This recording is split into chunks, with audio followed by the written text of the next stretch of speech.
Ahoj, vítejte u mého druhého videa. Tohle to bude kratší, určitě, omlouvám se, tady dělají přípojky, tady je nastavení parcely, takže to tam asi bude slyšet, takže v rychlosti. Dnes doufám, to teda bude klempířovi a ukážeme si, co jsem vlastně udělal. Ještě jeden den jsem to rozebíral, musel jsem brzdy připravit, aby jenom oddělal nápravu, když to tam je tak schnilý a nevím, lišty jsem sundal, všechno jsem tam vlastně očesal, to v prvním videu nebylo vidět, takže teďka si to ukážeme.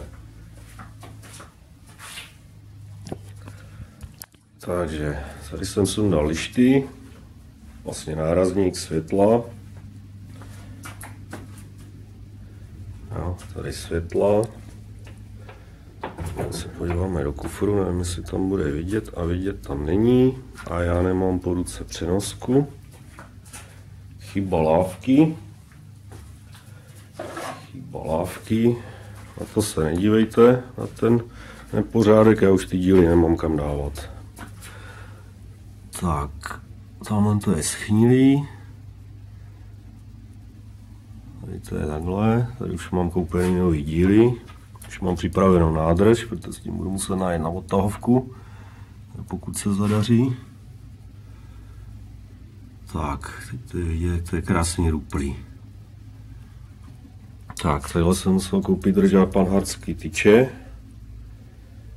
protože to je schnilý taky, na to jsem přišel při rozebírání brzd, protože jsem musel koupit zátěžák. Já omezil tlaku brzd. No. A je lamy, jak jsou vyhnilý, nevím, jak na tom budou ty vnitřní klobouky. Budu muset říct pánovi, ať to ořeže. Až to ořeže, jak se s ním budu muset domluvit, co dál. No, tadyhle ten prach taky nevypadá, jeden teda mám, to už jsem říkal, budu muset druhý dokoupit. No, podíváme se do interiéru, tam jsem musel sundat nakonec koberec. Rozhodl jsem se, protože tadyhle to je vyrezlé. Určitě tam nějaká díra bude. No, tady už mám naházený blatníky. Ten prach. Tadyhle ty vaničky dozadu pod rezervu a to, ale ty asi budou dobré, ale radši jsem to tam dal. No.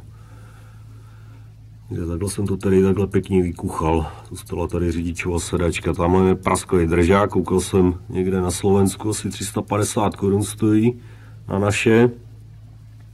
Tak uvidíme, jestli pánov svaří, nebo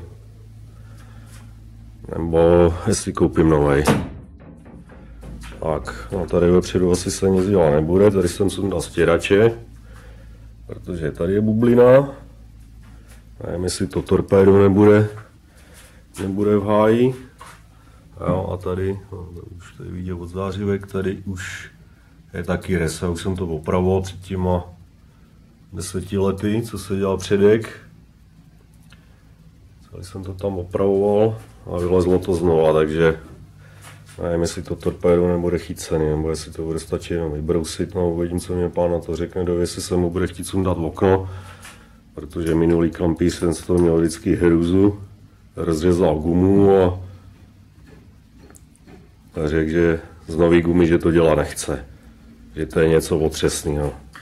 Jestli to je pravda, to nevím. No, palubovka je praskaná, no, zkusím se na jinou. No, vidím, no, na to žibuláci docela trpěli. No. Tak, motorový prostor. No, celkem to je čistý, já jsem to myl. Ale tadyhle koukám někde, že to sákne. Nevím, s tím bojuju pořád. Pořád. A nevím, asi je projetá řemenice tadyhle na klíce. že ten Simmering už to asi neudrží. No.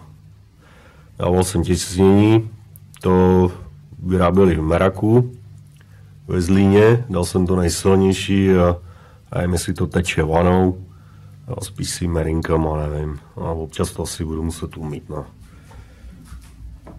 No, tamhle blatníky na to, že jsou 10 let, tak už začínají pomalinku polevůmku kvíst. Tady taky, nevím, budu to muset nějakou ošetřit, asi budu muset koupit plastový ty.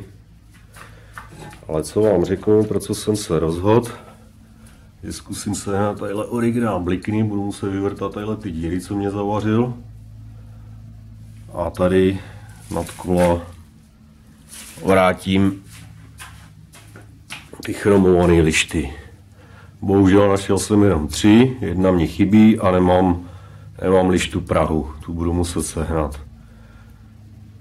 Vůbec nejsou, tak nevím, jestli ji vůbec seženu, no. Uvidíme.